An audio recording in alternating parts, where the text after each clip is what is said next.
Bienvenidos a Una Pausa en el Camino, un programa que hacemos con mucho amor y cariño desde la Isla del Encanto, Puerto Rico, y me acompaña como siempre mi amigo y mi hermano, el pastor Héctor Matías. Saludos, Xavier, bendiciones para ti, muchas gracias nuevamente. Qué bueno, vamos a orar para que el Señor nos acompañe. Padre, bueno, gracias por tu bondad en esta hora, bendiciones al estudiar tu palabra y que sea de inspiración a vuestras vidas. En el nombre de Jesús, amén. Amén.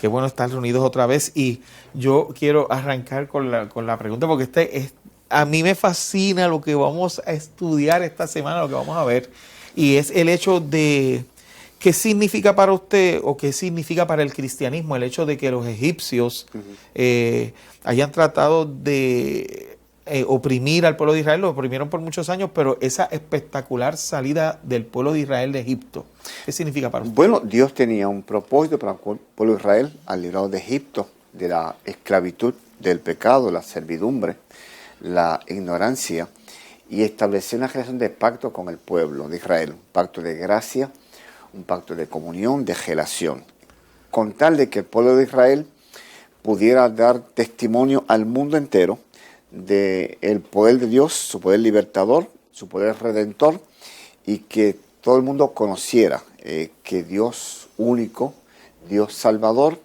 en el cual podía cifrarse la esperanza. Así que Dios tiene un plan siempre para la raza humana, y lo cumplió, quiso cumplirlo a través del pueblo de Israel mediante la liberación que Dios efectuó allí.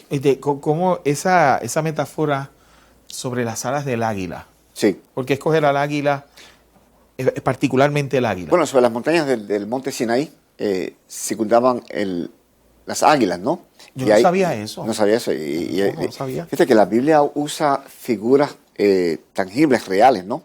Para representar verdades espirituales. Entonces, en este caso, allí en el libro de Éxodo, en el capítulo 19, verso número 4, dice el pasaje: vosotros visteis lo que hizo los egipcios, y cómo os tomé sobre alas de águila y os he traído a mí. Es decir, usa la figura del águila. Cuando los polluelos del águila, el águila madre, les enseña a volar, los precipita hacia el vacío, y el águila se pone debajo, de manera de sostener y proteger a las crías, con el fin de enseñarles a volar. Así que usa esa figura para representar el amor de Dios, tanto protector, redentor y salvador, y cómo Dios los tomó de donde estaban y los trajo al lugar, a la experiencia y al plan que Dios tenía para redimir y salvar. Es interesante algo de esto del águila con respecto a la liberación, ¿no? Que cuando el águila toma el polluelo y lo enseña a volar, que lo pone en un momento lo suelta. Sí. Entonces es interesante cómo cuando Dios nos libera, también en ese sentido, como que Dios también nos da esa soltura para enfrentar las cosas de la vida.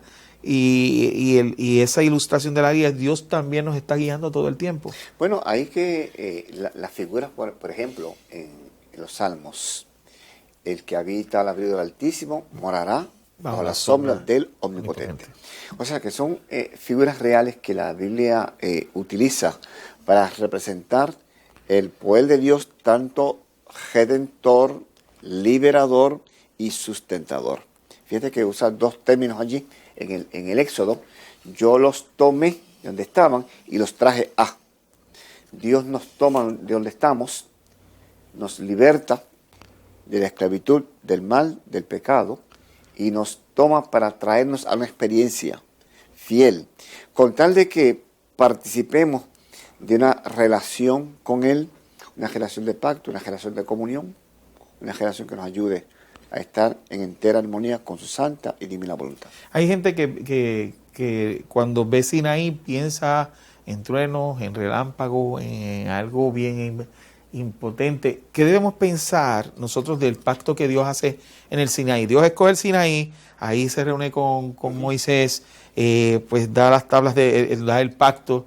Sí. ¿Por qué pensamos a veces en el Sinaí como algo negativo cuando debe ser, yo creo, todo lo contrario? Bueno, allí en el Sinaí vemos las gloriosas manifestaciones de Dios, de su gloria, de su poder, cómo Dios se muestra a Moisés para que éste a su vez muestre al pueblo el carácter, muestre el propósito, los designios, y más aún Dios muestra los principios de la santa ley de Dios dadas al pueblo, con el fin de que éste obedeciera, fueran fieles a Dios.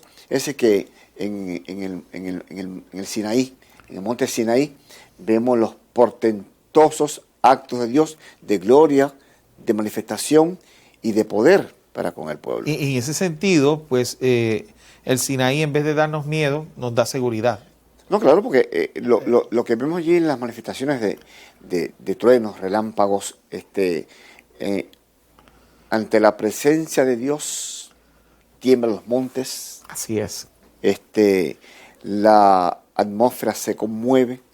¿Qué puede hacer el ser humano ante la presencia divina? Entonces, por lo tanto, vemos esa gloriosa expectación que allí se ve en el Sinaí de la manifestación divina, y esto pues debe, sobre todo, más que aterrarnos, darnos miedo, ¿no? De una tiene confianza de que Dios nos guarda, nos guía, y que Dios nos sostiene, y que Dios tiene un propósito el cual quiere cumplir fielmente con cada uno de nosotros. Yo pienso que la protección es una palabra clave aquí. O sea, en el sentido de que cuando se usa la ilustración del águila rondando por el monte Sinaí y criando esos polluelos, poniéndolos a volar, Sí. de la misma manera a nosotros también se nos da la oportunidad diaria de sentir la protección de Dios al ver su poder, al contemplar su poder, porque tú no puedes sentir protección de que tú dices algo, que esto es flojito, no es flojo, el Dios Todopoderoso, es como usted dice muy bien, siempre me acuerdo que usted dice que no podemos disminuir a Dios, Sí. Dios es Diosito, papito Dios, no. Dios es Dios, Dios es Dios. y nos protege. Y hay tres aspectos en esta lección, es lo siguiente: Dios los halló en el desierto, Dios los tomó y Dios los trajo. O sea, son tres actos de redentores de Dios: hallar al hombre donde está. Amén. No solamente lo halla, sino que Dios lo toma. Fíjate que Dios siempre ha querido y querrá tener comunión con el ser humano, una generación de pacto, una generación de comunión. Los tomé y yo los traje al lugar correspondiente. ¿Qué es lo que nos enseña esta lección? Que Dios nos pone y nos ubica en el lugar correspondiente, de acuerdo a su designio, a su voluntad, para que cumplamos fielmente los preceptos y principios que la palabra de Dios establece para nuestro bien. Exacto. Usted no tiene temor, usted no debe tener temor de si se porta bien o si se porta mal. Usted lo que tiene es que entregar su vida a Dios, porque Dios, quien es omnipotente y omnisapiente, te va a llevar por el buen camino. Yo creo que es cuestión de entrega todos los días. Bueno, la manera en que el pueblo de Israel vivía y pensaba en Egipto, su manera de pensar, de actuar, pasaron generaciones, era muy distinta. O sea, cuando Dios lo trae al desierto, Dios cambia esa manera de pensar, de actuar, y era a través de los principios de la ley de Dios, donde Dios quería enseñarles a ellos estatutos, preceptos, que los guiara a una mejor convivencia, pero más que todo a que el pueblo fuera testigo del poder y de la manifestación de Dios al mundo entero, y que Dios en todo fuera glorificado y fuera honrado en todas las cosas y sobre todas las cosas. Así que, la solución es esta. Si has tenido miedo, temor, no sabes por dónde ir, el poder de Dios está para manifestarse. El poder de Dios es maravilloso, es espectacular, y debes contemplar por siempre la presencia de Dios. Te invito a que en esta semana estés seguro en Dios, siguiendo cada enseñanza de este programa. Una pausa en el camino. Así que sigue con nosotros, porque esto del monte Sinaí, las alas del águila, se pone más interesante que nunca. Será hasta la próxima en un estudio más de la palabra de Dios.